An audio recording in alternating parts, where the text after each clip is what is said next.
ഇങ്ങനെ സഞ്ജു ബ്രോന്റെ വിക്കിപീഡിയ നോക്കിയപ്പോഴത്തേക്കും ബോൺ ഇൻ വെസ്റ്റ് ബംഗാൾ എന്ന് കണ്ട്. ശരിക്കും വെസ്റ്റ് ബംഗാളിൽ തന്നെയാണോ? ഞാനൊരു ബംഗാളിയാണ്. ശരിക്കും അങ്ങനെയാണോ? ഞാൻ കൽക്കട്ടയിലാണ് ജനിച്ചത്. ഞാൻ പേഴ്സണലി ബിലീവ് ചെയ്യുന്ന ഈ സിനിമയുടെ ഒരു പ്രോസസ്സിൽ പോകുമ്പോഴാണ് എൻജോയ്മെന്റ് ഉണ്ടാവുന്നത്. അല്ലാതെ സിനിമ ഇറങ്ങുമ്പോൾ നമുക്ക് കിട്ടുന്ന, നമ്മൾ ആ പ്രോസസ്സ് ഫോളോ ചെയ്തതിന് കിട്ടുന്ന അപ്രിസിയേഷൻ ആണ് കിട്ടുന്നത്. അപ്പോഴും നമുക്ക് ഇഷ്ടം ആ പ്രോസസ്സാണ്. ആ പ്രോസസ്സ് ചെയ്തുകൊണ്ടാണ് നമുക്ക് അപ്രിസിയേഷൻ സുഖമായിട്ട് തോന്നുന്നത്. എന്നെ ഏറ്റവും ഇൻസ്പയർ ചെയ്തിട്ടുള്ള ആക്ടർ ലാലേട്ടനാണ്. അത് ഭയങ്കര ഇൻസ്പിറേഷനാണ്. ഭയങ്കര ഇന്നും നമുക്കൊരു ഭയങ്കര വണ്ടറായിട്ട് നിൽക്കുന്ന ഒരു ആക്ടറാണ്. അത് നല്ല ഇടി കിട്ടുന്നതുകൊണ്ട് ഞാൻ അങ്ങനെ അധികം കോളേജിൽ അങ്ങനെ പോകാറില്ലായിരുന്നു. കോളേജ് മിക്കവാറും എനിക്കൊന്ന് ഞാൻ ആ 3 വർഷത്തില് മൊത്തത്തിലൊരു 100 ദിവസമൊക്കെ കോളേജിൽ പോയിട്ടുണ്ടാവും. ഇന്ദ്രൻ ചേട്ടനാണെങ്കിൽ ഭയങ്കര വേറൊരു രസമുള്ളൊരു ആക്ടറാണ്. ഭയങ്കര രസമുള്ള ആക്ടറാണ്. പാവങ്ങളുടെ മോഹൻലാലാണ്. ജഗദീഷ് ചേട്ടൻ ടോട്ടലി ഡിഫറെന്റ് ആണ്. ജഗദീഷ് ചേട്ടൻ ഭയങ്കര എക്സൈറ്റഡും ഭയങ്കരമായിട്ട് ഓരോ സീനിന് വേണ്ടിയിട്ടും ഭയങ്കരമായിട്ട് വർക്ക് ചെയ്തുകൊണ്ടിരിക്കുന്ന റെസ്റ്റ്ലെസ് ആയിട്ടൊരാളാണ്. നമ്മൾ എത്രത്തോളം ആഗ്രഹിക്കുന്നത് നമ്മളിലേക്ക് ഇങ്ങനെ കൊണ്ടുവരും. എനിക്ക് ഈ മാനിഫെസ്റ്റിങ്ങിലൊക്കെ ഞാൻ വളരെയധികം കൂടുതൽ വിശ്വസിക്കുന്ന ഒരു സമയമാണ് ഇപ്പോൾ ഈ കടന്നു പോയിക്കൊണ്ടിരിക്കുന്നത്. കാരണം ഞാൻ ആഗ്രഹിച്ചതാണ് ഇതെല്ലാം. അത് ഞാൻ ഒത്തിരി ആഗ്രഹിച്ചിട്ടുണ്ട്. അതിനുവേണ്ടി ഒത്തിരി വർക്ക് ചെയ്തിട്ടുണ്ട്. സോഷ്യൽ മീഡിയയിലൊക്കെ ഒരു കാലത്തെ ചർച്ചാ വിഷയം അരിക്കൊമ്പനായിരുന്നെങ്കിൽ ഇപ്പൊ സോഷ്യൽ മീഡിയയിലെ ചർച്ചാ വിഷയം അരിക്കുട്ടനാണ്. അപ്പൊ ഞാൻ 4.5 ഗ്യാങ്ങിലെ അരിക്കുട്ടനെ ഇങ്ങോട്ട് കൊണ്ടുവന്നേക്കുവാണ്. Sanju bro, welcome to Mirchi. Thank you so much. ഈ ഒരു പേര്, അതായത് ക്രോണിക്കൽസ് ഓഫ് 4.5 സംഘം, മലയാളത്തിൽ പറയാനായിട്ട് എനിക്ക് ഒരു 2 പ്രാവശ്യം തെറ്റിപ്പോവും. എങ്ങനെയാണ് ഈ ഇത്രയും വലിയൊരു പേരിലേക്ക് എത്തിയത്? അത് എനിക്ക് കുറെ നാൾ മുമ്പ് തൊട്ട് ആദ്യം ഗാങ്സ് ഓഫ് ട്രിവാൻഡ്രം ആയിരുന്നു. സംഭവം 4.5 സംഘം.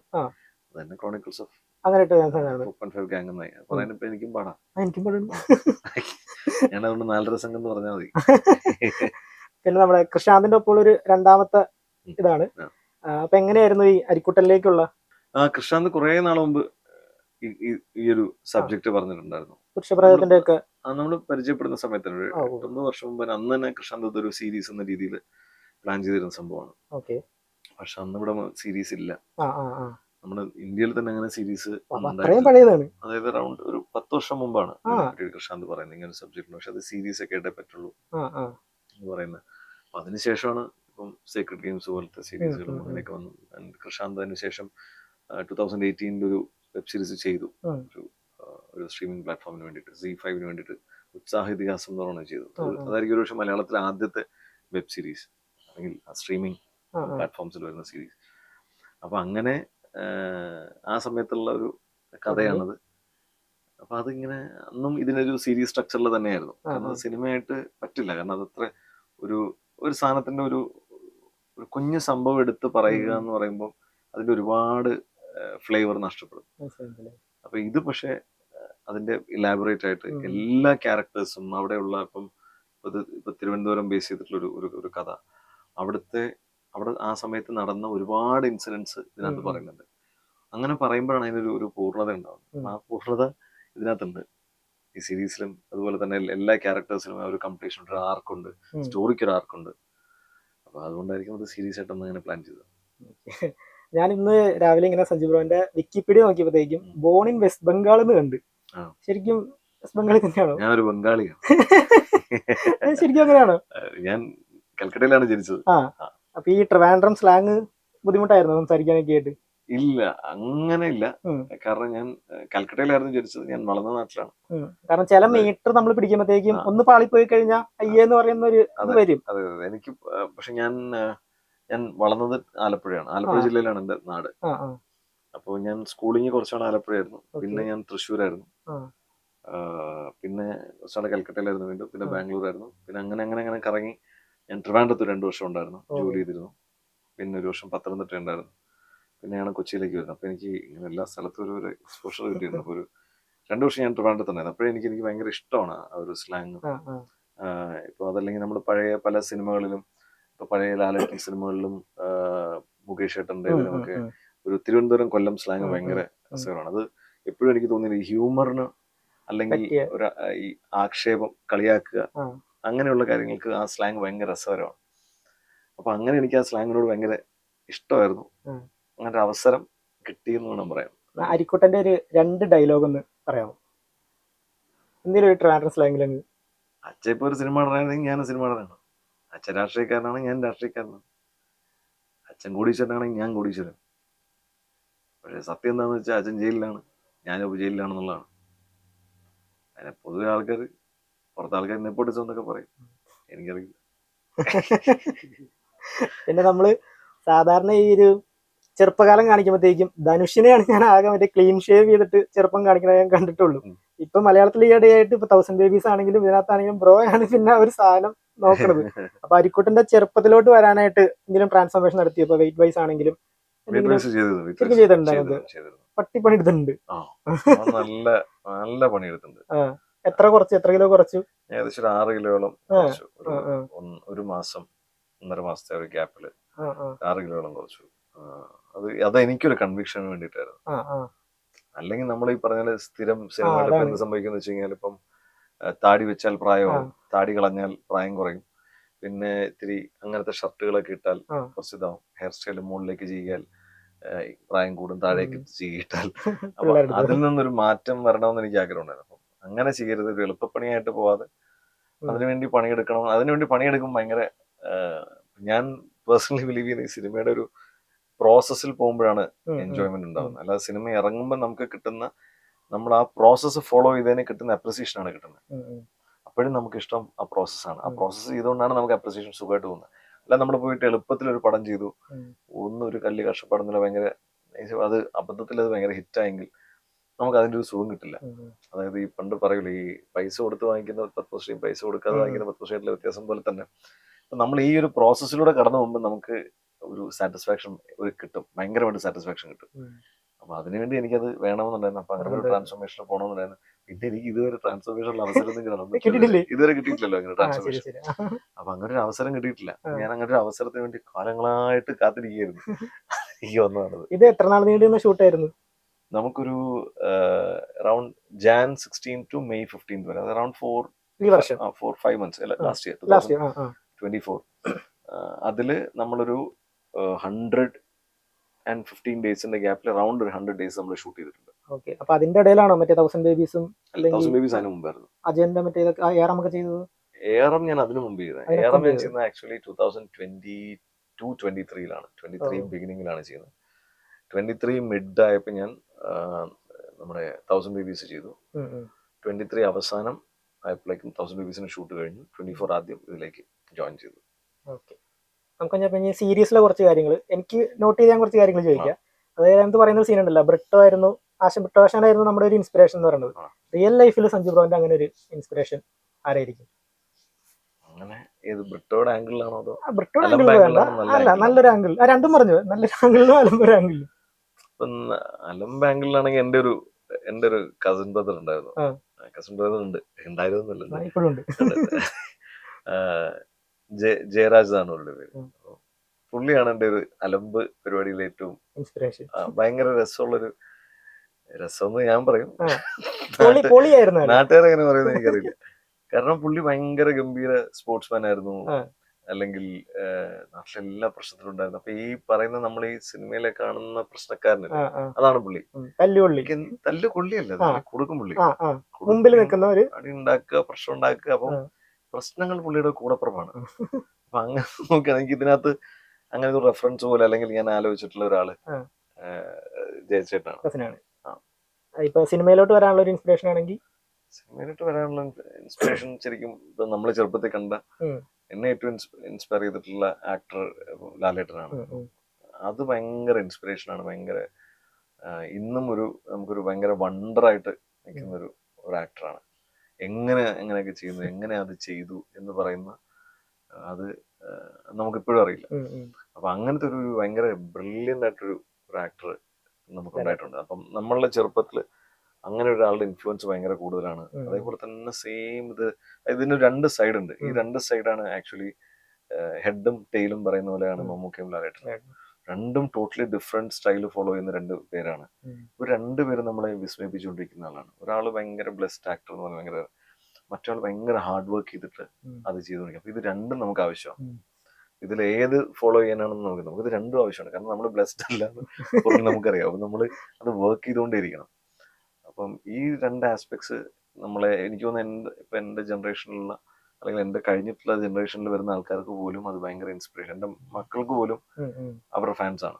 അപ്പോൾ എന്റെ ഒരു സത്യം പറയാ ഒരു എന്റെ മകൻ ഒരു 2 വയസ്സുള്ളപ്പം മുതൽ അവൻ മമ്മൂക്കയെ പറ്റിയിട്ട് കാതല് കണ്ടിട്ട് അവന് ഭയങ്കര സങ്കടമായി. അയ്യോ പാവം മമ്മൂക്ക കരയുക എന്നൊക്കെ പറഞ്ഞിട്ട് പുള്ളിക്ക് ഭയങ്കര സങ്കടമായി.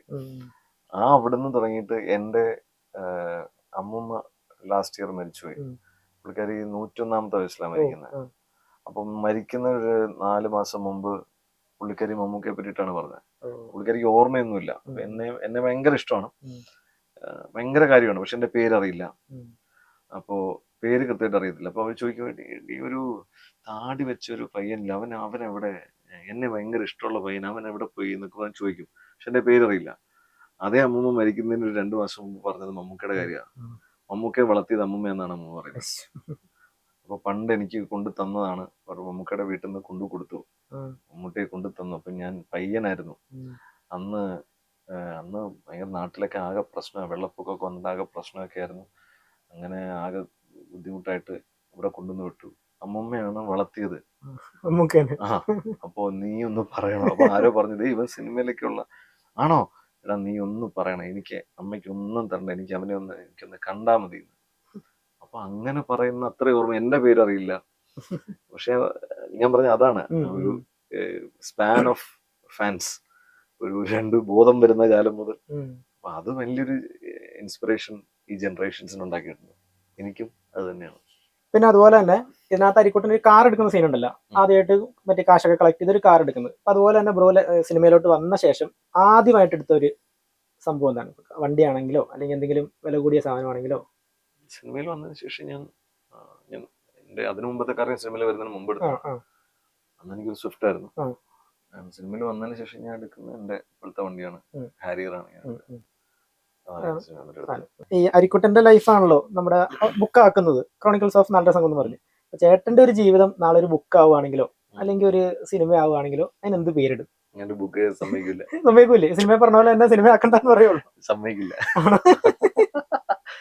നമ്മള് സത്യസന്ധമായിട്ട് എങ്ങനെ ബുക്ക് എഴുതും? എന്നാൽ ഇതിനകത്ത് എഴുതുന്ന പോലെ, ഇതിനകത്ത് മൈത്രേനെ എഴുതുന്ന പോലെ അങ്ങനെയാണെങ്കിൽ നോക്കാം. പിന്നെ ഇതിനകത്ത് തന്നെ ആരിക്കോട്ടും പറയുന്നുണ്ട്, എനിക്ക് റീഡിങ് ഹാബിറ്റ് ഇല്ലാണ്ട് ഞാൻ ഇവിടെ വന്നിരിക്കേണ്ട കാര്യമില്ലല്ലോ എന്നുള്ളത്. അങ്ങനെ ശരിക്കും ലൈഫിൽ റീഡിങ് ഹാബിറ്റ് വല്ലതും ഉണ്ടോ? റീഡിങ് ഹാബിറ്റ്സ് ഭയങ്കര ഇല്ല, കുറവാണ്. ഫേവറേറ്റ് ആയിട്ടുള്ള എന്തെങ്കിലും ബുക്കോ ഓതറോ അങ്ങനെ ആരെങ്കിലും?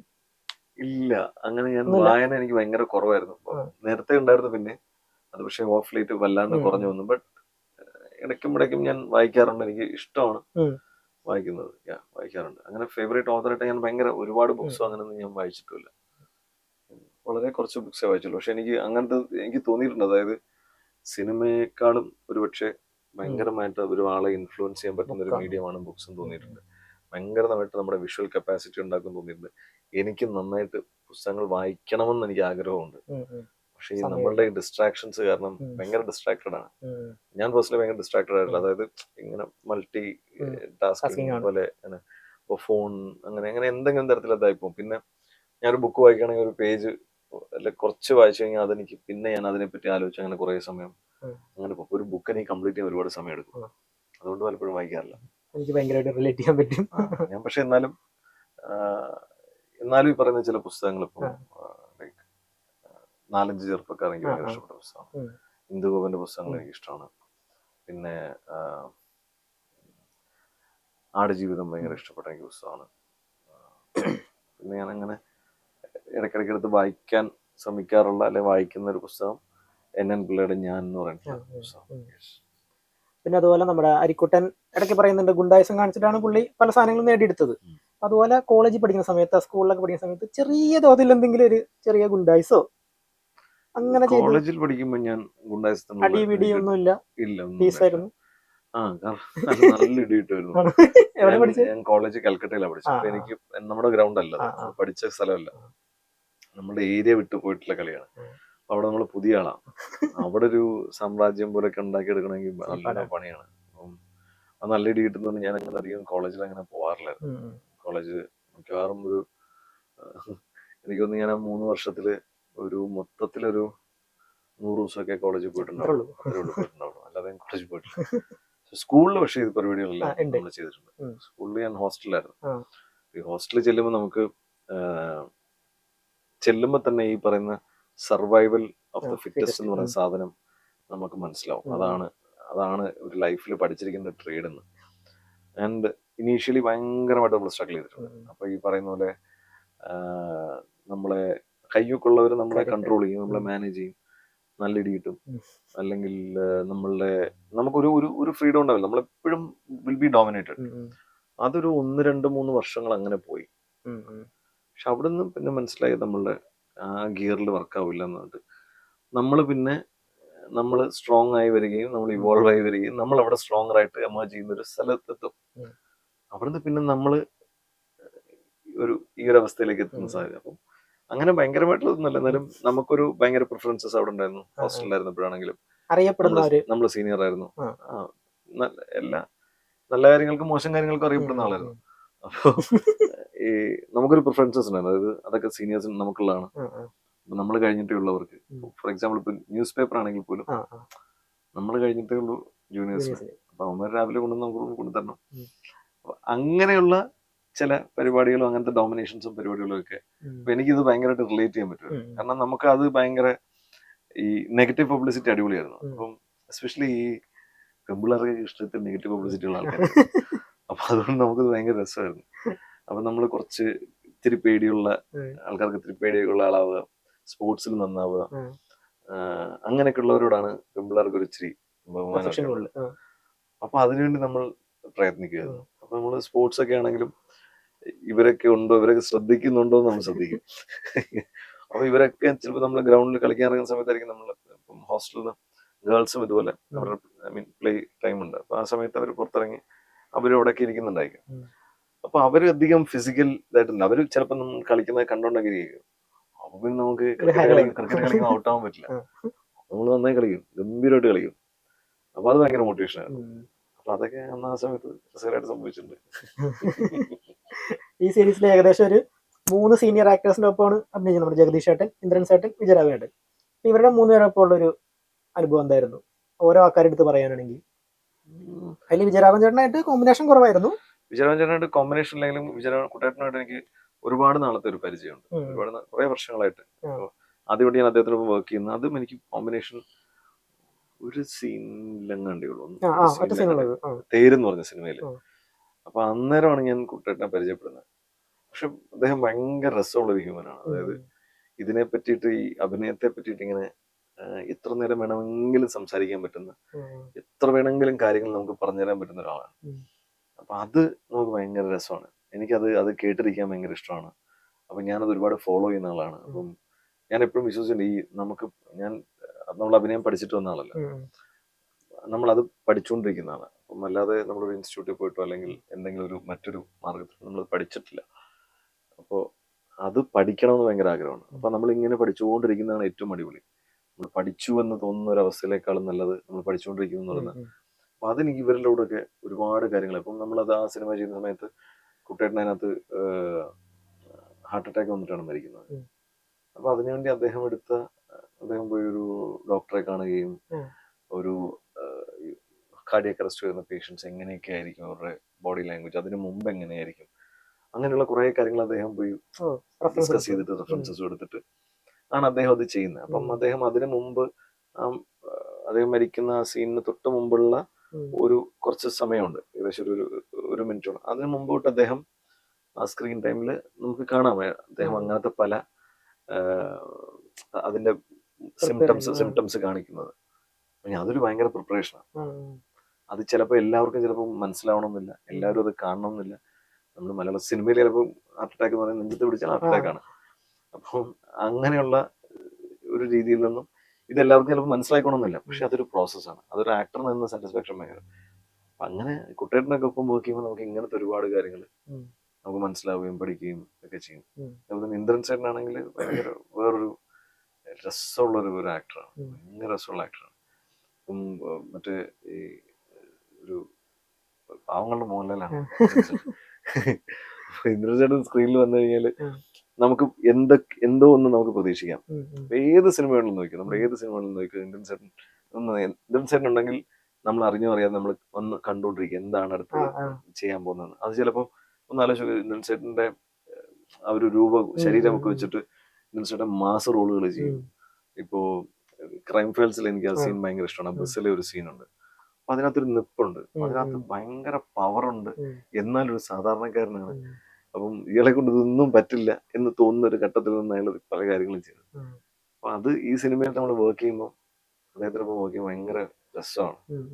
ലൈക്ക് ആസ് എൻ ആക്ടർ നമ്മൾ കോമ്പിനേഷൻസിൽ പോകുന്ന സമയത്ത് നമുക്ക് നല്ലപോലെ പെർഫോം ചെയ്യാൻ പറ്റുന്ന കാര്യങ്ങൾ അദ്ദേഹം അവിടെ നിന്ന് നമുക്ക് തരും. അതൊരു എനർജിയാണ്. ആ എനർജി നമുക്ക് കിട്ടുകയും അദ്ദേഹം നമുക്ക് തരുന്നൊരു അച്ഛനായിട്ട് അദ്ദേഹം പറയുന്ന ഡയലോഗിൽ നമുക്ക് ആ ഒരു വാത്സല്യം ഫീൽ ചെയ്യുകയും ചെയ്യും. അപ്പൊ നമുക്ക് ഭയങ്കര സുഖമാണ് അഭിനയം, കൂടെ വർക്ക് ചെയ്യാൻ ഭയങ്കര രസമാണ്. ജഗദീഷ് ചേട്ടൻ ടോട്ടലി ഡിഫറെന്റ് ആണ്. ജഗദീഷ് ചേട്ടൻ ഭയങ്കര എക്സൈറ്റഡും ഭയങ്കരമായിട്ട് ഓരോ സീനിന് വേണ്ടിയിട്ടും ഭയങ്കരമായിട്ട് വർക്ക് ചെയ്തുകൊണ്ടിരിക്കുന്ന റെസ്റ്റ്ലെസ് ആയിട്ടുള്ള ആളാണ്. അതങ്ങനെ ചെയ്തത്, ഇങ്ങനെ ഒരു 100 ഓപ്ഷൻസ് ഇങ്ങനെ ആലോചിച്ചുകൊണ്ടേയിരിക്കും. അങ്ങനെ പല പല ആലോചന. അപ്പൊ അതെങ്ങനെ ഒരു സാധനം അത് ഡിഫറെന്റ് ആക്കി, ഈ ഡയലോഗ് എങ്ങനെ വേറെ പറയും, വേറെ തരത്തിൽ പറയും, അങ്ങനെ ആലോചിച്ചുകൊണ്ടിരിക്കുന്ന ഒരാളാണ് ഇങ്ങനെ വർക്ക് ചെയ്യുക. അപ്പൊ നമ്മളും അതിങ്ങനെ നമ്മൾ ഭയങ്കര അഗ്രസീവ് ആയിട്ട് നമ്മൾ ആലോചിച്ചുകൊണ്ടിരിക്കണം, ഭയങ്കര അജയിലായിരിക്കണം. അദ്ദേഹത്തിനൊപ്പം നമ്മൾ വർക്ക് ചെയ്യുന്ന സമയത്ത് നമ്മൾ ഭയങ്കര ഫോക്കസ്ഡ് ആയിരിക്കണം. കാരണം പുള്ളി ഒരൊറ്റ മൊമെന്റിൽ ചിലപ്പം വേറൊരു സാധനം ഇട്ട് കളയും. അപ്പൊ നമ്മൾ അതിന് റിയാക്ട് ചെയ്യണം. അത് ഭയങ്കര ചാലഞ്ചിങ് ആണ്. ഇത് 3 പേരും വേറെ 3 തരത്തിലുള്ളൊരു മനുഷ്യരാണ്. പക്ഷെ ഭയങ്കര രസമാണ് അവരോട്ട് വർക്ക് ചെയ്യാൻ. എക്സ്പീരിയൻസ് ആക്ടേഴ്സുമായിട്ട് വർക്ക് ചെയ്യുമ്പോൾ കിട്ടുന്ന സുഖം വേറെ തന്നെ. ഇപ്പൊ ഇതിനകത്ത് ഈ അരിക്കുട്ടൻ വില കൂടിയ വാച്ചൊക്കെ കാണുമ്പോൾ എടുക്കുന്ന ഒരു സ്വഭാവം ഉണ്ടല്ലോ പുള്ളിക്ക്. ഇതുപോലെ തന്നെ ഇപ്പൊ ഈ പറഞ്ഞ 3 സീനിയർ ആക്ടേഴ്സിൽ നിന്ന് സഞ്ജയ് ചേട്ടൻ എടുക്കാൻ പറ്റിയ ഒരു ക്വാളിറ്റി, 3 പേരിൽ നിന്നും ഒരെണ്ണം വെച്ച് മോഷ്ടിക്കാൻ പറ്റിയ ഒരു ക്വാളിറ്റീസ് പറഞ്ഞാൽ എന്തായിരിക്കും? മോഷ്ടിക്കാന്ന് പറയണ്ട, ഇൻസ്പയർ ചെയ്ത് എടുക്കാൻ പറ്റുന്നത് 3 പേരിൽ നിന്നും ഓരോന്ന്. കുട്ടേട്ടൻ്റെ അടുത്താണെങ്കിൽ കുട്ടേട്ടന്റെ ആ നോളജ് അത് അക്വയർ ചെയ്യുന്ന രീതിയും ആ ഒരു മെത്തേഡും. ഇന്ദ്രൻ ചേട്ടൻ എന്ന് പറയുന്നത് ഇതൊന്നും എല്ലാം ഒരുപാട് കാര്യങ്ങൾ അറിയാമെങ്കിലും അത് അറിയില്ല എന്ന് പറഞ്ഞൊരു ഹ്യൂമിലിറ്റിയാണ്, ഹംബിൾനെസ്. അത് ജഗദീഷ് ചേട്ടൻ്റെ ആണെങ്കിൽ എനർജി, ഒരു അഗ്രഷൻ ഭയങ്കരമാണ്. അത് പറഞ്ഞപ്പോഴാണ് ഇത് 3 നല്ല പരിപാടികളാണ്. നമ്മളെല്ലാവരിൽ നിന്നും എന്തെങ്കിലും എടുക്കണം. ഞാനിപ്പം കൂടെ വർക്ക് ചെയ്തിട്ടുള്ള ആക്ടേഴ്സിൽ നിന്നൊക്കെ എനിക്ക് ഞാൻ എടുക്കാൻ പറ്റിയ ചില ക്വാളിറ്റീസ് ഉണ്ട്. ഞാൻ അങ്ങനെ വിശ്വസിക്കുന്ന ആളാണ്. അപ്പൊ ഞാൻ ഇതുവരെ വർക്ക് ചെയ്തിട്ടുള്ള കോ ആക്ടേഴ്സിൽ നിന്നെല്ലാം എനിക്ക് എന്തെങ്കിലും ഒരു കാര്യം പഠിക്കാൻ പറ്റിയിട്ടുണ്ട് ഞാൻ വിശ്വസിക്കുന്നു. അതിനെ ഒരുപാട് ഹെൽപ്പ് ചെയ്തിട്ടുണ്ട്. ഇപ്പൊ ഇത് അധ്യായം 1 പറഞ്ഞാണല്ലോ അവസാനിക്കുന്നത്. ഇനി പാർട്ട് 2ഉം 3 ഒക്കെ വരാനുണ്ടോ ഇതിന്റെ? ഡെഫിനറ്റ്ലി ഉണ്ട്, ഉറപ്പായിട്ടും. ഇനി അതേപോലെ തന്നെയാണ് എനിക്ക് 1000 ബേബീസിന്റെ കാര്യത്തിലും. അതായത് ശരിക്കും അതിന് പാട്ടും ഉണ്ടോ? അതായത് എന്ത് ചെയ്യണത് കുറെ സ്ഥലത്ത് ഞാൻ വായിച്ചായിരുന്നു, അങ്ങനെയാണ് അത് അവസാനിക്കണമെങ്കിൽ വേറെ സംഭവം ഇല്ല, അങ്ങനെയാണ് അത് അവസാനിച്ചത്. അതിന്റെ ബാക്കി എന്തായാലും ഉണ്ടാവും. അതിനൊരു അതെങ്ങനെയത് സംഭവിച്ചു, അതെന്തൊക്കെ സംഭവിച്ചു, എങ്ങനെയായിരുന്നു എന്നൊക്കെ ഉള്ളത് സംഭവിക്കും. അത് സെക്കൻഡ് സീസൺ അതിന്റെ എഴുത്ത് നടന്നുകൊണ്ടിരിക്കുന്നു. സെയിം ടീം തന്നെ. അത് ഇതുപോലെ അല്ലായിരിക്കും, ഇതിലും വേറൊരു തരത്തിൽ നമ്മളെ ഞെട്ടിപ്പിക്കുന്ന പരിപാടി തന്നെയായിരിക്കും. ഇപ്പൊ ഈ 1983 നീക്കോനാച്ചാണ് ആദ്യത്തെ പടം. പക്ഷെ എന്നാൽ പോലും എനിക്ക് കുറച്ചും കൂടെ ഓർക്കാൻ വന്നത് നമ്മുടെ 1983 ബാബുക്കുട്ടനെയാണ്. അപ്പൊ ആ ബാബുക്കുട്ടനിൽ നിന്ന് അരിക്കുട്ടനിലേക്ക് വരുമ്പോഴത്തേക്കും ഒന്ന് തിരിഞ്ഞു നോക്കുമ്പോഴത്തേക്കും നമുക്ക് തോന്നുന്ന കാര്യങ്ങൾ എന്തൊക്കെയാണ്? 2 കുട്ടന്മാരാണ്. ആ വളർച്ച എങ്ങനെ ഉണ്ടായിരുന്നു? അത് ഒരു 10 വർഷത്തെ ജേണിയാണ്. അതെനിക്ക് എന്റെ ഒരു 2 സിമിലാരിറ്റി, 2ലും ഇതുപോലത്തെ സിമിലർ സ്റ്റേജസ് ഉണ്ടായിരുന്നു. ഒരു സ്കൂൾ കാലഘട്ടം കാണിക്കുന്ന സമയവും, പിന്നെ ഒരു മിഡ് 20s, അറൌണ്ട് 30, പിന്നെ ഒരു 45. അപ്പം ഇതിലും അതുപോലെ തന്നെ ഒരു ഈ സ്കൂൾ കാലഘട്ടത്തിൽ തുടങ്ങുന്ന. അപ്പൊ ഞാൻ 1983 ചെയ്തപ്പോൾ ഞാൻ ഷൈൻ ചേട്ടനോട് ഞാൻ പറഞ്ഞിട്ടുണ്ട്, ഷൈൻ ചേട്ടൻ എനിക്ക് ആ ക്യാരക്ടർ ചെയ്താൽ എനിക്ക് കൊതി തീർന്നിട്ടില്ല. കാരണം ഭയങ്കര രസം തോന്നിയ ക്യാരക്ടർ. കാരണം അങ്ങനൊന്നും നമുക്ക് അങ്ങനത്തെ അവസരങ്ങൾ വളരെ കുറവായിട്ട്. അപ്പം അതിനകത്ത് എന്താന്ന് വെച്ച് കഴിഞ്ഞാൽ നമുക്ക് ഒരുപാട് ചെയ്യാനും ഒരുപാട് കാര്യങ്ങളുണ്ട്. അപ്പം നമുക്കിപ്പം അതെന്താന്ന് വെച്ച് കഴിഞ്ഞാൽ അതും ഈ പറഞ്ഞ അതിൻ്റെ ഒരു പ്രോസസ്സ് ഫോളോ ചെയ്തുകൊണ്ടായിരിക്കാം. അന്ന് അങ്ങനെ ഇപ്പം അയാൾ മുറുക്കും, അയാൾ ഇങ്ങനെയാണ്, അയാൾ എങ്ങനെയാണ്, അയാളുടെ രീതികളുണ്ട്. അയാളിപ്പോഴും ഒരു കുറി തൊട്ട് നടക്കുന്നത്, പഴയ കാവ്യമുണ്ടാണ് അയാൾ കൊടുക്കുന്നത്. അപ്പോൾ അങ്ങനെ മുറുക്കുകയും, അപ്പൊ അതെല്ലാം അങ്ങനെ കുറെ ട്രേറ്റ്സ്. അപ്പൊ അതെല്ലാം നമുക്ക് ഈ സീനുകളിൽ ഒരുപാട് ഹെൽപ്പ് ചെയ്യും. നമുക്ക് അയാളുടെ ഒരു ലൈക്ക് ക്യാരക്ടർ ഗ്രോത്തിനൊക്കെ ഒരുപാട് ഹെൽപ്പ് ചെയ്യും. അപ്പം അതെന്നെ ഭയങ്കരമായിട്ട് ഇൻഫ്ലുവൻസ് ചെയ്തിട്ടുണ്ട്. എനിക്ക് അതുപോലത്തെ സിനിമകൾ ഭയങ്കര ഇഷ്ടമാണ്. എനിക്ക് അതുപോലത്തെ പല ഫേസസ് ചെയ്യാൻ പറ്റണം, വേരിയേഷൻസ് ഒക്കെ ചെയ്യാൻ പറ്റണം ഒരു ആക്ടറായാലും എന്നൊക്കെയാണ് ഞാനൊരു ആക്ടറിന് കൊടുക്കുന്ന ബെഞ്ച് മാർക്ക്. പല പല തരത്തിലുള്ള കഥാപാത്രങ്ങൾ ചെയ്യും, പലതരത്തിൽ നമ്മളെ കൺവിൻസ് ചെയ്യിപ്പിക്കുകയും. അപ്പം അതിൽ രൂപത്തിൽ മാറ്റം വരുത്താൻ പറ്റണം, ഭാവത്തിൽ മാറ്റം വരണം. അപ്പൊ അങ്ങനെയുള്ള ആഗ്രഹങ്ങൾ എനിക്ക് അന്ന് മുതൽ എനിക്ക് ഭയങ്കര തീവ്രമായിട്ടുണ്ട്. അതെനിക്ക് 10 വർഷത്തിന് ശേഷം സാധിച്ചു എന്ന് വേണം പറയുന്നത്. 4.5 സംഘത്തിലും അതിനു മുമ്പായിട്ട് 1000 BBSലും. അപ്പൊ അത് ആ ആഗ്രഹമാണ്. നമ്മൾ എത്രത്തോളം ആഗ്രഹിക്കുന്നത് നമ്മളിലേക്ക് ഇങ്ങനെ കൊണ്ടുവരും. എനിക്ക് ഈ മാനിഫെസ്റ്റിങ്ങിലൊക്കെ ഞാൻ വളരെയധികം കൂടുതൽ വിശ്വസിക്കുന്ന ഒരു സമയമാണ് ഇപ്പോൾ ഈ കടന്നു പോയിക്കൊണ്ടിരിക്കുന്നത്. കാരണം ഞാൻ ആഗ്രഹിച്ചതാണ് ഇതെല്ലാം. അത് ഞാൻ ഒത്തിരി ആഗ്രഹിച്ചിട്ടുണ്ട്, അതിനുവേണ്ടി ഒത്തിരി വർക്ക് ചെയ്തിട്ടുണ്ട്. ഞാൻ ജിമ്മിലൊക്കെ നേരത്തെ വർക്കൗട്ട് ചെയ്യുമ്പോഴും ഞാൻ റെഗുലറായിട്ട് എല്ലാ ദിവസവും പോകും. ഒരു 2019 മുതൽ ഞാൻ റെഗുലറായിട്ട് പോകും. പക്ഷെ ഡയറ്റ് പ്രോപ്പർ അല്ല, പക്ഷെ വർക്കൗട്ട് ചെയ്യും വരും. അപ്പം ഞാൻ റെഗുലറായിട്ട് എന്നാ എൻ്റെ അടുത്ത് ചോദിച്ചിട്ടുണ്ട്. ഇപ്പം എൻ്റെ നെവ്യൂ ചോദിച്ചിട്ടുണ്ട്, ചേച്ചിയുടെ മകൻ എന്നോട് ചോദിച്ചിട്ടുണ്ട്, ചേട്ടൻ എന്തിനകത്ത് എപ്പോഴും ജിമ്മിലൊക്കെ പോകുന്നത്? പക്ഷെ എന്താ കുഴപ്പമെന്നാ? അല്ലതൊന്നും കാണാനില്ല. അപ്പൊ ഞാൻ വെച്ചു അതൊന്നും കുഴപ്പമില്ല, അതങ്ങനെയാണ്, അതാണ് എനിക്കത് അതിന്റെ ആവശ്യമില്ല, എനിക്ക് ഇങ്ങനെ പോകുന്നതാണ് എനിക്ക് നല്ലത്. അപ്പൊ ചോദിച്ചിട്ടുണ്ട്, അവര് പറയില്ലേ ചേട്ടൻ ഇനി പോലും ഇങ്ങോട്ട് വരരുതെന്നൊന്നും പറഞ്ഞിട്ടില്ലേ? അത്രയ്ക്ക് പുച്ഛം കിട്ടിയിട്ടുണ്ട്. അപ്പൊ ഞാൻ തന്നെ ആലോചിച്ചിട്ടുണ്ട്, ശരിയാണല്ലോ, എന്റെ ശരീരത്തിൽ മാറ്റമൊന്നും വരാത്തത്. അപ്പൊ എന്റെ അടുത്ത് ഒരിക്കൽ ഞാനിങ്ങനെ വർക്കൗട്ട് ചെയ്യുമ്പോൾ റെഗുലറായിട്ട് പക്ഷെ വർക്കൗട്ട് ചെയ്യുന്നത്. അപ്പൊ എന്റെ അടുത്ത് ഒരിക്കൽ ജയേട്ടൻ ഒരിക്കൽ നമ്മുടെ ജിമ്മിലായിരുന്നു വരുന്നത്, കത്തനാറുടെ സമയത്ത്. ചേട്ടനോട് ചോദിച്ചു, ഏതെങ്കിലും പടത്തിന് വേണ്ടിയിട്ടാണോ എന്ന് ചോദിച്ചു. അത് പെട്ടെന്ന് എനിക്കൊരു അയ്യോ, സാധാരണ അങ്ങനെയുള്ള നടന്മാരെല്ലാം ഏതെങ്കിലും പടത്തിന് വേണ്ടിയിട്ടായിരിക്കുമല്ലോ ഭയങ്കരമായിട്ട് വർക്കൗട്ട് ചെയ്യുന്നതൊക്കെ. എനിക്ക് പറയാൻ പടമൊന്നുമില്ല. ഞാൻ പറഞ്ഞു, ഇല്ല ചേട്ടാ, ഞാൻ അങ്ങനെ നമ്മൾ റെഡി ആയിരിക്കണം, അതാണ് അടിപൊളി എന്ന് പറഞ്ഞിട്ട് പോയി. അതെനിക്ക് അങ്ങ് ഇഷ്ടപ്പെട്ടു. അപ്പൊ ഞാനത് ശരിയാണ്, നമ്മൾ റെഡി ആയിരിക്കണം. അപ്പൊ ഞാൻ ആ പ്രോസസ്സ് കണ്ടിന്യൂ ചെയ്തുകൊണ്ടേയിരുന്നപ്പോ എന്റെ ട്രെയിനറുണ്ട് ഹബീബ്. അപ്പൊ ഹബീബ് എന്നോട് പറയും, ചേട്ടാ ഡയറ്റ് ചെയ്യാം. അപ്പൊ ഞാനത് ഡയറ്റ് ഒന്നും ചെയ്യുന്നില്ല, പക്ഷെ വർക്കൗട്ട് ചെയ്തുകൊണ്ടേയിരുന്നു. പക്ഷെ ഇതിനു വേണ്ടി ഒരു ആവശ്യം, അങ്ങനെ ഒരു ടാർഗറ്റും ഒരു സംഭവം വന്നപ്പോഴേക്കും ഞാൻ അതിനുവേണ്ടി ഭയങ്കരമായിട്ട് എഫേർട്ട് എടുത്തു. പക്ഷെ അത്രയും നാളുള്ള ഒരു പ്രാക്ടീസാണ് എനിക്ക് അത് ചെയ്യാൻ ഹെൽപ്പ് ചെയ്തതും. ഞാനും ജിമ്മിൽ പോകാൻ തുടങ്ങി. അടിപൊളി. 5 ദിവസമായിട്ടുള്ളൂ. ഇപ്പൊ നമ്മള് ചില നടന്മാരെ കുറിച്ച് 6 ദിവസത്തിന് ശേഷം 7ാം ദിവസം വിശ്രമിച്ചു എന്നൊക്കെ പറയുന്നല്ലേ. ഇപ്പൊ ഭയങ്കര വേദനയാണ്. അത് അടിപൊളി. പോയിക്കൊണ്ടിരുന്നു കഴിഞ്ഞാൽ പിന്നെ അത് പോവാതിരിക്കുമ്പോഴാണ് ബുദ്ധിമുട്ട്. അപ്പൊ ഞാൻ ഇപ്പൊ കുറച്ചാളായിട്ട് ബ്രേക്ക് ആയി. ഇപ്പൊ ഒരു ചെറിയ ഇഞ്ചുറി വന്നു. പിന്നെ ഇതിന്റെ പ്രൊമോഷനും കാര്യങ്ങളൊക്കെ ഇപ്പൊ കുറച്ച് ബ്രേക്ക് ആയി. പക്ഷെ അത് ഭയങ്കരമായിട്ട് നമ്മളെ മെന്റലി ഡിസ്റ്റർബിംഗ് ആണ്. അങ്ങനെ വരുന്ന നമ്മുടെ കോൺഫിഡൻസ് ഒക്കെ പോകും. അപ്പൊ അത് ചെയ്തുകൊണ്ടിരിക്കുന്ന അടിപൊളിയായിരിക്കും. നമ്മൾ ചില നടന്മാരെ കുറിച്ചൊക്കെ പറയില്ലേ, മലയാള സിനിമ ഇവരെ വേണ്ട വിധത്തിൽ ഉപയോഗിച്ചിട്ടില്ല, അങ്ങനെ സാധനം. 1000 BBS കണ്ടപ്പോഴത്തേക്കും അതിൽ ആ ക്ലൈമാക്സിലെ ഒരു പോർഷൻ കണ്ടപ്പോൾ എനിക്ക് അങ്ങനെ തോന്നിയിട്ടുണ്ട്. ചേട്ടനോട് ആരെങ്കിലും അങ്ങനെ പറയോ, അല്ലെങ്കിൽ സ്വന്തമായിട്ട് അങ്ങനെ നിങ്ങൾ തോന്നിയിട്ടുണ്ടോ? എന്നെ വേണ്ട വിധത്തിൽ സിനിമ ഉപയോഗിച്ചിട്ടില്ല. അല്ല, മലയാള സിനിമ അത് നമുക്ക് എപ്പോഴും തോന്നുന്നുണ്ട്. ആരും പറഞ്ഞിട്ടുണ്ടോ അങ്ങനെ? അതിപ്പോ നമ്മൾ എന്താ പറയാ, നമ്മൾ നിങ്ങൾ ഈ കോർപ്പറേറ്റിൽ ജോലി ചെയ്യുമ്പോൾ നിങ്ങൾക്ക് ഒന്ന് വേണ്ടതിലധികം നിങ്ങൾ ഉപയോഗിക്കുന്നു. പക്ഷെ നമ്മൾ ഇഷ്ടപ്പെട്ട് നമ്മൾ വരുന്നൊരു നമ്മൾ പാഷൻ ഫോളോ ചെയ്ത് വന്നിരിക്കുന്നത്. അപ്പം നമുക്ക് തോന്നും ഇത് പോരല്ലോ, നമുക്ക് അതാണ് ഇതുമായിട്ടുള്ള വ്യത്യാസം, ആർട്ടും മറ്റതുമായിട്ടുള്ള വ്യത്യാസം. അപ്പൊ അത് നമുക്ക് എപ്പോഴും തോന്നും. അപ്പൊ എനിക്കത് തോന്നിയിട്ടുണ്ട്. അതുകൊണ്ടാണ് ഞാൻ അതിനു വേണ്ടിയിട്ട് ഞാൻ വർക്ക് ചെയ്തുകൊണ്ടിരിക്കുന്നതും. അപ്പൊ നമ്മൾ ഈ പെർസീവിയറൻസ് എന്ന് പറയുന്ന ഒരു കാര്യം, അതാണ് ഏറ്റവും വലിയ ഫാക്ടർ എന്ന് ഞാൻ വിശ്വസിക്കുന്നത്.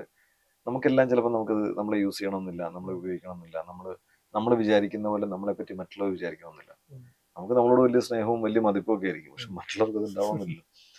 അപ്പൊ അത് സംഭവിക്കില്ല. അത് നമ്മൾ ക്രിയേറ്റ് ചെയ്യണം. അത് ക്രിയേറ്റ് ചെയ്യാൻ നമ്മൾ പണിയെടുത്തുകൊണ്ടേയിരിക്കണം. നമ്മൾ പോയിക്കൊണ്ടേയിരിക്കണം. അപ്പൊ ഈ പറയുന്ന പോലെ ഇപ്പൊ ഈ സമയങ്ങളിൽ നമുക്ക് പല സമയത്തും തോന്നിയിട്ടുണ്ട്, ഇത് ഒന്നും സംഭവിക്കുന്നില്ലല്ലോ, ഇത് നല്ല സിനിമകളൊന്നും വരുന്നില്ല, എന്തിനു വേണ്ടിയിട്ടാണ് ഇത് എന്നൊക്കെ പറയാൻ. നമ്മൾ നല്ല സിനിമ ചെയ്തു, അതിന്റെ റിസൾട്ടായിട്ട് നമുക്ക് നല്ല സിനിമകൾ വന്നു, അത് വരുന്നില്ല. അങ്ങനെ ഭയങ്കര ഡിസ്റ്റർബ്ഡ് ആവും. അപ്പൊ നമുക്ക് തോന്നും, ഇതിനോട് മടുപ്പ് തോന്നും, വിരക്തി തോന്നും. അവിടെയാണ് എനിക്ക് തോന്നിയിട്ടുള്ളത്, നമ്മൾ പിടിച്ചു നിൽക്കണം. ആ ഒരു തോന്നലാണ് നമ്മളുടെ trigger point two stay positive. നമുക്ക് അങ്ങനെ തോന്നുന്നുണ്ടെങ്കിൽ അതിനർത്ഥം നിങ്ങൾ മറ്റേ അറ്റത്തെത്തി. അപ്പൊ ഇവിടുന്ന് എങ്ങോട്ട് വേണമെന്നുള്ള, അപ്പം അവിടുന്ന് നമ്മൾ മുമ്പോട്ട് ചിന്തിച്ചു തുടങ്ങിയും പോസിറ്റീവായിട്ടിരിക്കുക എന്നൊരു സാധനമാണ്. അപ്പം അങ്ങനെ ഒരുപാട് സിറ്റുവേഷൻസ് വന്നിട്ടുണ്ട്. അത് തിരിച്ച് പോരാ, അതിനുവേണ്ടി വർക്ക് ചെയ്തുകൊണ്ടേ ഇരുന്നപ്പോഴാണ് എനിക്ക് പലപ്പോഴും ഈ പറയുന്ന നല്ല നല്ല പ്രൊജക്ട്സ് എനിക്ക് ഭാഗമാകാൻ പറ്റിയത്. എന്റെ ബിലീഫ് മാറിയപ്പോഴാണ് എനിക്ക് ഈ നല്ല പ്രൊജക്ട്സ് വന്നു തുടങ്ങിയത്. ഭയങ്കര നെഗറ്റീവ് ആയിരുന്ന സമയത്ത് എനിക്ക് അങ്ങനെയൊന്നും വരില്ല. ഞാനിപ്പോ ഈ കോവിഡും ആ സമയമൊക്കെ വന്ന സമയത്ത് ഒരു 2019 ശേഷം എനിക്കൊരു 1-2 കൊല്ലം പടവേ ഇല്ലായിരുന്നു. അപ്പൊ ഞാൻ അതായത് സിനിമയിൽ നിന്ന് ഔട്ടായത് ഞാൻ പോലും അറിഞ്ഞില്ലല്ലോ എന്ന് പറഞ്ഞ അവസ്ഥയിലായി പോയി. അപ്പോ അങ്ങനത്തെ ഒരു സമയം ഉണ്ടായിരുന്നു. നമുക്ക് നല്ല സിനിമകൾ ചെയ്തിട്ടുണ്ട്. 1983 കഴിഞ്ഞ് എനിക്ക് കുറെ നാളത്തേക്ക് നല്ല സിനിമയൊന്നും വന്നില്ല. അപ്പൊ ഞാൻ വിചാരിച്ചു ഇതെന്താ. പിന്നെ ഹലോ നമസ്തേ അറിയാം, അത് ഹിറ്റായി. പിന്നെ എനിക്ക് നല്ല സിനിമകൾ വന്നില്ല. അപ്പം അതിനുശേഷം എനിക്ക് നല്ല സിനിമകൾ അങ്ങനെ സംഭവിച്ചില്ല. അപ്പൊ ഞാൻ ഭയങ്കര പസിലായിരുന്നു. ബട്ട് എനിക്ക് നല്ലത് വരും. നമ്മുടെ റോക്ക് ബോട്ടം കാണില്ലേ, അവിടെ നിന്നാണ് നമ്മളുടെ ലൈഫ് ആക്ച്വലി മാറുന്നത്. ഞാൻ ഇന്നലെ കൃഷാന്തോട്ട് ഇങ്ങനെ എന്തോ സംസാരിച്ച സമയത്ത് നമ്മളിങ്ങനെ സംസാരിക്കുകയായിരുന്നു. അപ്പം കൃഷാന്ത് പറയുന്നു, ഞാൻ നിങ്ങൾ ഇനി അറ്റം നിങ്ങൾ കണ്ടതല്ലേ, ഇനി അതിനപ്പുറത്തേക്കൊന്നും നമുക്ക് കാണാനൊന്നുമില്ല, പിന്നെ നമ്മൾ എന്തിനാണ് പേടിക്കുന്നത്. സോ ഇനി അങ്ങോട്ടുള്ളത് എല്ലാം മുകളിലേക്ക് തന്നെയാണ്. നമ്മൾ തറ കണ്ടു കഴിഞ്ഞു, ഇനി അതിന്റെ മുകളിലേക്ക് അല്ലാതെ വേറെ എന്താ പ്രശ്നം? ഒരു പ്രശ്നമില്ല. ബിലീഫിൽ അങ്ങ് പോകുക എന്നുള്ളതാണ്. അപ്പൊ ഈ കൃഷാന്തിനെ കുറിച്ച് പറഞ്ഞ സ്ഥിതിക്ക് നമ്മുടെ സൂപ്പർ സ്റ്റാർ വിക്രമനായിട്ട് തന്നെ ഈ പടത്തിൽ വന്നിട്ടുണ്ട്. അപ്പോൾ സാധാരണ മലയാള സിനിമ വെച്ച് നോക്കുമ്പോൾ ആൾ ഇച്ചിരി ഡിഫറെന്റ് ആയിട്ട് ഒന്ന് സഞ്ചരിക്കുന്ന ആളായിട്ട് എനിക്ക് തോന്നിയിട്ടുണ്ട്. എങ്ങനെയാണ് പുള്ളിയുടെ ഒപ്പം ഉള്ള വർക്കിംഗ് എക്സ്പീരിയൻസും കാര്യങ്ങളും? ശരിയല്ല, വളരെ വ്യത്യസ്തമായിട്ട് സഞ്ചരിക്കുന്ന ഒരു മനുഷ്യനാണ്. എനിക്ക് ഏറ്റവും ഇഷ്ടം ആ ഡയറക്ഷനും എഡിറ്റിംഗും ആണ് പുള്ളിയുടെ പടങ്ങളിൽ. അത് തോട്ട് പ്രോസസ്സ് ഫുള്ള് കൃഷ്ണാന്തിന് എങ്ങനെയാണ്. അപ്പം കൃഷ്ണാന്തിന് അതിനൊക്കെ കൃത്യമായ ഒരു അറിവിന്റെ ബാക്കപ്പ് ഉണ്ട്. ചില ആൾക്കാർ ഭയങ്കര വ്യത്യസ്തമായിരിക്കും, പക്ഷെ അവർക്കൊരു ബാക്കപ്പ് ഉണ്ടായിരിക്കത്തില്ല. ആ അറിവിനെ പറ്റി അതെന്ത് ചെയ്യണമെന്ന് അറിയത്തില്ല. അപ്പം ഇപ്പം ഈ ഡോക്ടർ സണ്ണിയെ പറ്റി പറയുന്ന നമ്മുടെ മനുഷ്യതായി ഡോക്ടർ സണ്ണിയെ പറ്റി പറയുന്നൊരിതുണ്ട്. അയാള് ലോകത്തെ രാവണൻ 10 തലയാ, മറ്റേ എത്രയോ പ്രബന്ധങ്ങൾ 2 വിദ്വാന്റെയാണ്. അപ്പൊ അത്രയും വിവരമുള്ള ആളാണ് പറയുന്നത്, I want to break all the conventions of basic psychiatry അല്ലെങ്കിൽ പുള്ളി പറയുന്നത്. അയാൾക്ക് അത് ബ്രേക്ക് ചെയ്യാൻ പറ്റും. ഇത് അറിയാത്തവരാണ് ഇപ്പൊ കൂടുതലും ബ്രേക്ക് ചെയ്യാൻ നടക്കുന്നത്. ഞാൻ സിനിമ അങ്ങനൊരു കൺവെൻഷൻ സിനിമ വേറൊരു പരിപാടിയാണ് പിടിക്കുന്നത്, കാരണം എനിക്കൊന്നും അറിയില്ലല്ലോ, എനിക്ക് എന്തെടുത്താലും വേറെ സിനിമയായിരിക്കും. അപ്പൊ കൃഷാന്ത് പക്ഷേ എനിക്ക് തോന്നിയിട്ടുള്ളത്, കൃഷാന്തിന് അതിനെപ്പറ്റി കൃത്യമായ ധാരണയുണ്ട്. അപ്പൊ കൃഷാന്തിന് അറിയാം ഒരു പടം നമ്മൾ ഇപ്പൊ വെബ് സീരീസ് ഒന്നാണ് നമ്മളിത് ചെയ്യുന്ന സമയത്താണെങ്കിലും ആ ഭാഗം ആൾക്കാർക്ക് വർക്കാവില്ല, അത് ആൾക്കാർ ബോറടിക്കും. പക്ഷെ അവിടെ നിന്ന് അത് കഴിയുമ്പോഴത്തേക്ക് ഞാൻ വേറൊരു സാധനത്തിലേക്ക് അവരെ കൊണ്ടുപോകും. അവരുടെ വിഷ്വൽ തോട്ട് പ്രോസസ് ഇങ്ങനെയൊക്കെ ആയിരിക്കും. അപ്പൊ ഞാൻ അതിനനുസരിച്ചിട്ടുള്ള സാധനങ്ങൾ പ്ലേസ് ചെയ്യും, അതിനനുസരിച്ചിട്ടുള്ള സ്റ്റോറി ടെല്ലിംഗ് ആയിരിക്കും ഫോളോ ചെയ്യുന്നത്, ലൈറ്റ് ഇപ്പം അതിനനുസരിച്ചിട്ടായിരിക്കും. അപ്പൊ അയാൾക്ക് ഒരുപാട് കാര്യങ്ങൾ അറിയാം. അതിന്റെ ഒരു അഡ്വാൻറ്റേജ് അടിപൊളിയാണ്. കൃഷ്ണാന്തിന് കൃത്യമായി അറിഞ്ഞുകൊണ്ട് ഓരോ കാര്യങ്ങൾ ചെയ്യുന്നത്. അപ്പം അതുകൊണ്ട് തന്നെ ഇപ്പം അത്രയും നമുക്ക് അറിയാത്തത് കൊണ്ട് നമുക്ക് എന്തുകൊണ്ട് നമുക്ക് പൂർണ്ണമായിട്ട് വിശ്വസിക്കുന്നതിൽ നമുക്ക് അഡ്വാൻറ്റേജ് ആണ്. കാരണം അയാൾ hill make you do something different. അപ്പൊ നമുക്ക് വേണ്ടത് എന്നാൽ നമുക്ക് ഡിഫറെന്റ് ആയിട്ടുള്ള സാധനങ്ങൾ ചെയ്യുന്നുണ്ട്. അപ്പൊ കൃഷ്ണാന്തിന്റെ അടുത്ത് എപ്പോഴും നമുക്ക് ചെല്ലുമ്പോൾ വേറൊരു കാര്യം ചെയ്യാൻ കിട്ടും. ഏതൊരു ആക്ടറിനും ഹിൽ യൂസും ഡിഫറെന്റ്ലി. ഇപ്പൊ ഇതിനകത്ത് ഇപ്പൊ നമ്മള് ഇപ്പൊ പ്രശാന്ത് ഏട്ടന്റെ ക്യാരക്ടർ, ഇപ്പൊ പ്രശാന്ത് ഏട്ടന്റെ ക്യാരക്ടറിനായിരുന്നു ആദ്യം SI സുരേഷായിട്ട് കാസ്റ്റ് ചെയ്തത്. അപ്പൊ പിന്നീട് കൃഷ്ണാന്ത് പറഞ്ഞു SI സുരേഷായിട്ട് വന്നാൽ വീണ്ടും പുരുഷ പ്രേതത്തിനകത്ത് പോലീസ് ക്യാരക്ടർ പിന്നെ ഇങ്ങോട്ട് വരുന്നു, അത് വേണ്ട എന്ന് പറഞ്ഞിട്ട് പിന്നീട് അത് ബ്രൂസിലേക്ക് ആക്കി. അത് ബ്രൂസ്ലി എന്ന് പറഞ്ഞ ക്യാരക്ടർ പ്രശാന്ത് ഏട്ടന്റെ ലൈഫിൽ എന്ന് വരെ ചെയ്യാത്തൊരു കഥാപാത്രമാണ്. അപ്പം പക്ഷേ SI സുരേഷിനാണ് നമുക്ക് പറയുകയാണെങ്കിൽ കൂടുതൽ സ്ക്രീൻ സ്പേസ് ഉള്ളതും കൂടുതൽ ഇതുള്ളതും. പക്ഷെ പ്രശാന്ത് ഏട്ടൻ അത് ചെയ്തിരുന്നെങ്കിൽ അത് ചിലപ്പോ ഈ പുരുഷപ്രയത്തിന്റെ ഒക്കെ വേറൊരു ഫ്ലേവർ പോലെയൊക്കെ ഇരുന്നേനെ. അത് മാറ്റി കൊണ്ടുവന്ന് ഇതിലേക്ക് കാസ്റ്റ് ചെയ്തു. നമ്മള് വിഷ്ണു അഗസ്തിയെ കാണുന്നത് നമ്മള് മറ്റേ RDXലൊക്കെ കണ്ണുരുട്ടി മറ്റേ സാധനം കണ്ണിലും മറ്റേ വില്ലൻ പരിപാടി എന്നും മറ്റേ വൻ സൈക്കോ മറ്റേ സംഭവമാണ്. ഇയാൾ ഇതിനകത്ത് ആദ്യത്തെ അടിയിൽ വീഴും.